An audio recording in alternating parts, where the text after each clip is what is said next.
And we turn to politics now. We are just 2 days away from the main event circled on every primary calendar, Super Tuesday. And Donald Trump is the clear frontrunner in the Republican race for the nomination. But Nikki Haley is vowing not to give up, hoping Tuesday will provide her with enough of a boost to move her campaign forward. NewsNation correspondent Emily Finn tracking the campaigns tonight. Emily? Well, Natasha, Nikki Haley is determined to stay in the Republican primary race, but as the competition in the GOP fight continues to dwindle, former President Trump and President Biden are ramping up preparations to go head-to-head yet again in November. This is a ship that has a hole in it.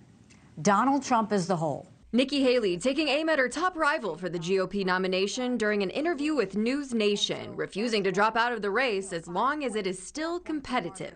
Her remarks come in the final stretch before the most competitive day so far this primary election cycle, Super Tuesday, with 15 states casting their ballots. 36% of the Republican delegates are up for grabs, meaning if former President Trump continues his winning streak, he will likely go on to secure the GOP nomination and a 2020 face-off against President Biden.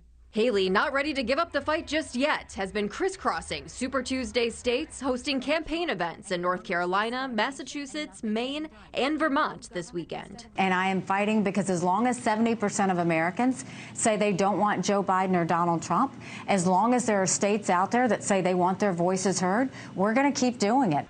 Trump, while brushing off Haley's attacks, hit the campaign trail in North Carolina and Virginia Saturday, his remarks appearing more focused on President Biden.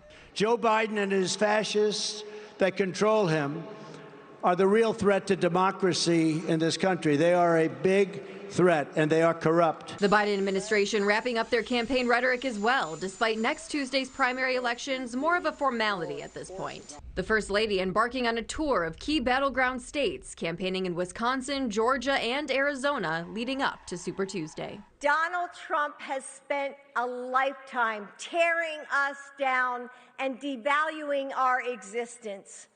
He mocks women's bodies, disrespects our accomplishments, and brags about assault. Now he's bragging about killing Roe v. Wade. How far will he go? When will he stop? You know the answer. He won't. And we're also tracking this, a potentially huge development tonight, Natasha. The Supreme Court announcing a last-minute, unplanned opinion set to be released tomorrow morning.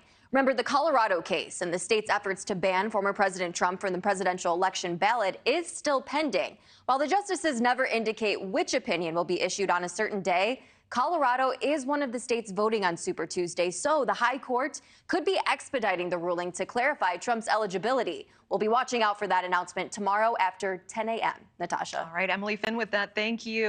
Thank you for watching. Go to newsnationnow.com to find NewsNation on your television provider. And don't forget to click the red subscribe button below to get more of NewsNation's fact-driven, unbiased coverage.